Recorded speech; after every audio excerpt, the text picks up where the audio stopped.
I just did a follow-up on a property that I put out an application on about a month ago. I hit it with some change up, and it was basically a two-way product to try to target a bunch of broadleaf weeds and just kind of get the lawn on track.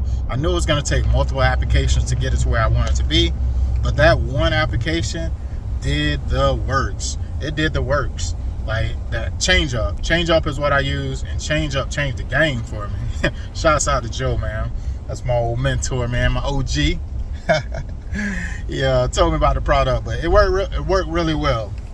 So I'm walking the property, etc., right, just checking on, and now he do have the Dallas grass in his front yard, and I told him we're gonna have to try to target that in the winter time, because as of right now, only the way to get rid of that is to dig it up or glyphosate. And I'm not gonna use glyphosate because more than likely it'll hit some of the centipede, and your centipede will be dead. Literally, it's gonna be dead. It's very sensitive to herbicide application, so I'm not gonna spray some glyphosate on some Dallas grass to get rid of it out of centipede when I know it can possibly kill off the centipede. So I told him, hey, we're gonna have to target that later. He pointed it out to me, and the only part I'm tripping about is this dude. He hired me, and he paid the annual for weed control fertilization. Low ticket. It wasn't, his property is fairly small, roughly around 4,000 square feet. I caught him at my minimum. I caught him around my minimum. I think it's probably like 3,500 square feet, if I'm not mistaken, front and backyard. And my thought process is this. He invited me into a freaking salad bar of a yard. He had every weed you can think of in that backyard. He had Poa annua bluegrass, of course, when I took it on. He had so many winter weeds.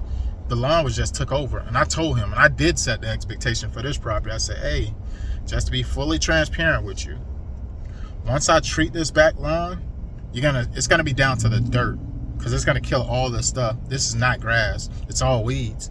I say, I'm telling you now, that way you can have a mind of what's expected.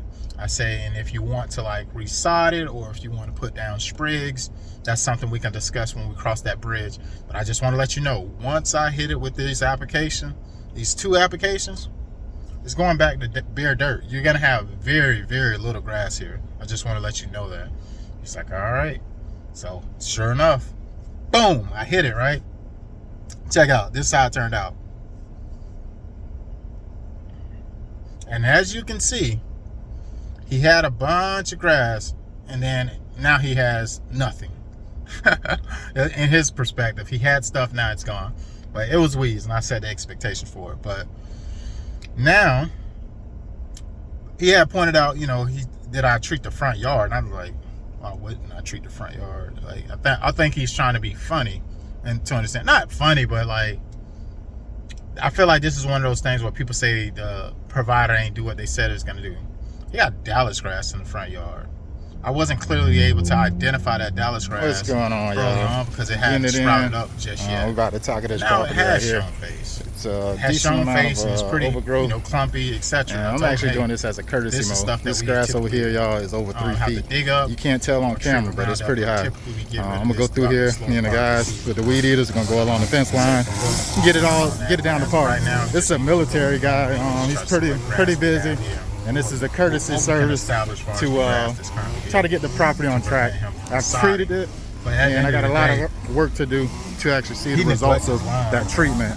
I actually treated it about a week or so ago, so it's definitely taking an effect. As you can see, stuff is actually turning brown and stuff like that. So I'm gonna get this stuff whacked down so we can get it done. To even treat it.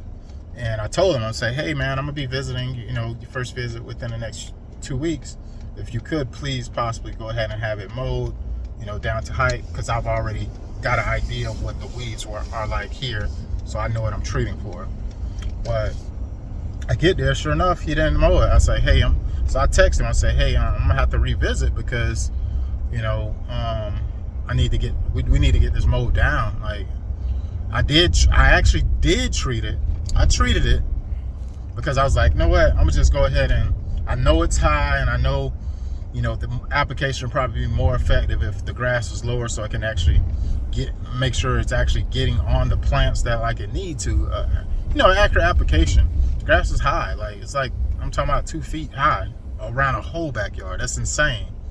So right there, y'all, I should have known that he wasn't the ideal customer that's gonna upkeep the lawn the right way. Because I was like, you know what? This dude is busy. He's military. How about this? He's in and out or whatever. I said, hey, I'm gonna go ahead and have somebody come over and take care of the lawn. That way it can be on track. No, don't worry about it. I paid a contractor to come out and mow that yard because I want to take on the lawn because it has a lot of challenges that I want to learn to overcome. So I'm with it. I want to challenge myself to see how I can eradicate this Dallas grass throughout the winter time, because I don't have Dallas grass in my yard, or otherwise I'll play with it there. But just is a testing plot. There's a lot of different weeds, and I want to turn it around. I really want to turn the lawn around.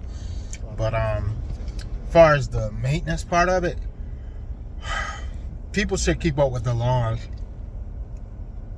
They should irrigate, make sure it's properly being watered, and they should mow their lawns frequently.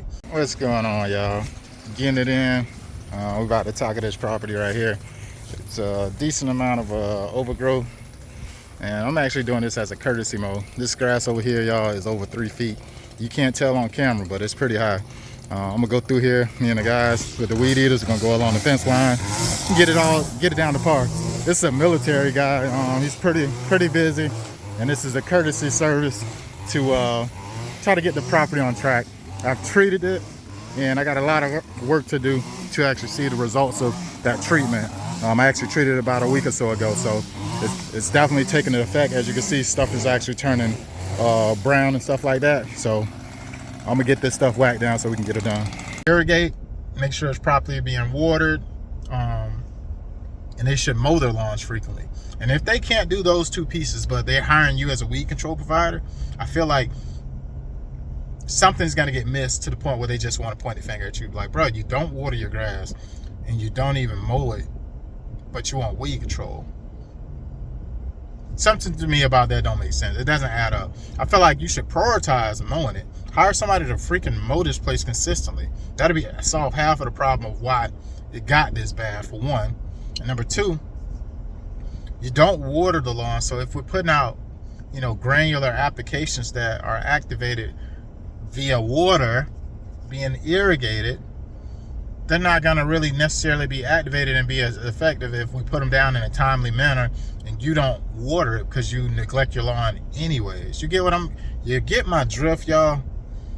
Like, that right there is just signs that what I'm doing, I know it works, but what I can't control when I'm not there, and I'm not finna be there sitting down freaking watering somebody's lawn because they don't have an in-ground irrigation system. So that's one of the challenges, y'all, of like weed control, fertilization, running into clients that don't do their part. I ran into this in my previous life with Coca-Cola. As I used to work stores, I was an account developer, which is quote unquote a salesman. And when I visit these stores, you can sometimes go in there and you can see the wall. You can look straight in the cooler and you can see the wall. Like, you go into a gas station and you know how you go grab a Coca-Cola or a Sprite or whatever. You can see the wall, meaning it was 0 bottles on that shelf because the store people hadn't put up, the manager hadn't put it up, the driver hadn't put it up. The cooler hadn't been stocked, period. I know y'all went into a store and like, dang, why is the shelf empty right here before? But that's because the store is low staffed, they don't pay them enough, and nobody's stocking the cooler. So my part of what that job play into integrity is, I could do the wrong thing, like come in there, see what I need, see what's on see the shelf empty, see the bottles that's in the back that I can put on the shelf, and say, you know what, if those 2 cases make it onto the shelf, we're still gonna need 5 cases to make it through their next order delivery. So I'm gonna just order 5 because I'm not putting those up right now. I'm gonna let somebody else put it up. And that's one of those things that's challenging. Like, bruh, I'm a salesman. I make profit. I make bonuses based on moving the product. The product don't move if it ain't on the shelf. And if I come there and I see it on the floor, integrity says, hey, put the bottles on the shelf so you can sell some product, boy. Like, you ain't gonna sell nothing if it's on the floor for 24 hours, 48 hours until somebody get in the next day. Like, you ain't gonna sell nothing. So it don't make sense. I say that to say I should have, it was a piece where everybody's supposed to do their part, is what I was getting at. Like, the client is responsible for watering the lawn, mowing the lawn. I don't do irrigation as far as watering somebody's lawn. That's not a service I provide unless they got an in-ground irrigation system. I can set them up on a frequency. Or mowing lawns. Like, I don't do those two things. So when it comes to, you know, doing my part as far as the weed control, hey, I'm gonna make sure the weeds I'm took care of, but how can it really be suppressed if it's never being mowed? Or what do you expect to happen if I treated for the weeds and the lawn was mowed for a freaking month after I treated the weed and it did work? It's just you didn't mow, so it's like you gave stuff the opportunity to continue to look bad, like until I got back there, you know, a month and a half or whenever I got my next visit. I don't like that. It's just a bad thing, and that's why when people call and they're starting to call about weed control, I'm asking them 1,000,001 questions, because people are out here looking fool.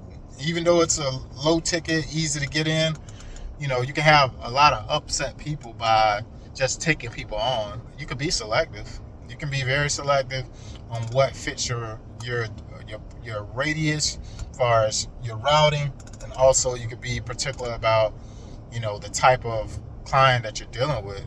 Be honest. Just because they want to do business, which don't mean they have to. Like, I don't know. Not say stereotype or nothing like that type of lawns, but I don't know. I'm gonna put together a little bit more of a process that I'm gonna send to people who call me. I'm gonna send them a text message with a link, and it's gonna be a form. It's gonna say, how often do you irrigate your lawn? How often do you mow your lawn? Do you know what type of grass you even have? Because some people, man, you'll be amazed how many people don't know what type of grass they have. But it's gonna ask them these basic questions just so they can have clarity on why I'm not taking them on too. So, I'm sorry. Based on after they submit this form, which is going to be my original lead form, I'll be able to determine if it's an ideal client. Because people who don't water their lawn and then they expect the greatest lawn, it's like, I don't know, it's just unrealistic to me sometimes. But I'm going to get going, y'all. Later.